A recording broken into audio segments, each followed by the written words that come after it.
curiosity. Coming up.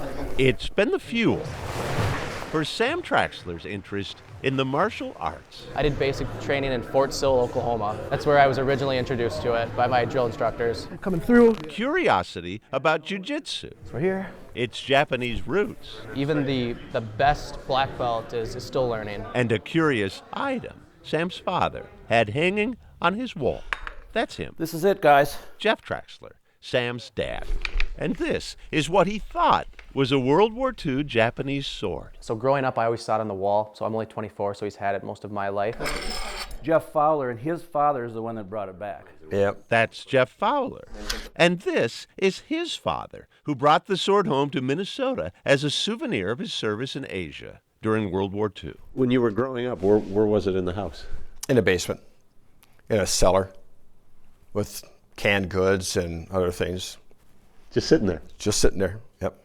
Laid there and nobody really cared about it. And when Jeff's dad died? And it almost ended up in a burn pit. Seriously? Yep, seriously. Instead, Jeff gave the sword to his friend. I traded some work with him. Jeff Traxler. He brought it out and showed it to me, and he says, you can have it. I says, well, I got to do something for you.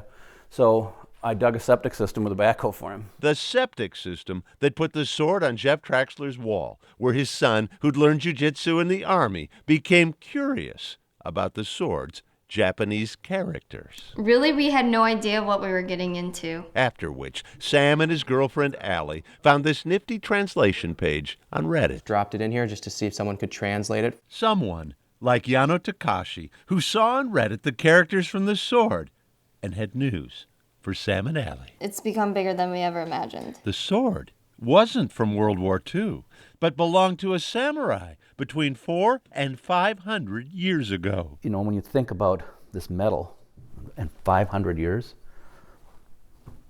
it's hard to comprehend it. Yet there was the proof for anyone who could read it, the family crest, the markings of a specific Japanese blacksmith, even a wooden tag with a family name and address. Wow, I had no idea. But how did Jeff Fowler's dad get it? We don't know how he got it, yeah. And he's just never talked about it. Here's that picture. They have learned at war's end, tens of thousands of Japanese swords were confiscated and destroyed by American troops. Some found their way, tucked in soldiers' duffel bags, to America. But what to do with this one? What a great opportunity. Now that the Traxlers know what they have. Maybe have it appraised, then sell it. That's not our way. Makes no difference if that was worth $100,000 or whatever it's worth. It doesn't matter. It has to go back to where it came from.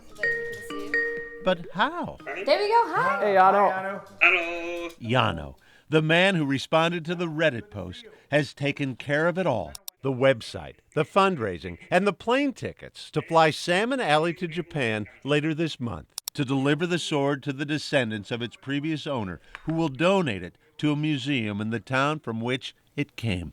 A big deal. I guess Sam and Ali gonna be the TV star in Japan. For 75 years, a Japanese treasure has been hiding in Minnesota, taken from an enemy. This is the chestnut butt. Going back Amazing.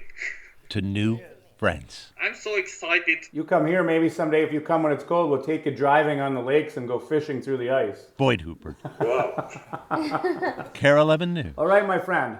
Lee Center.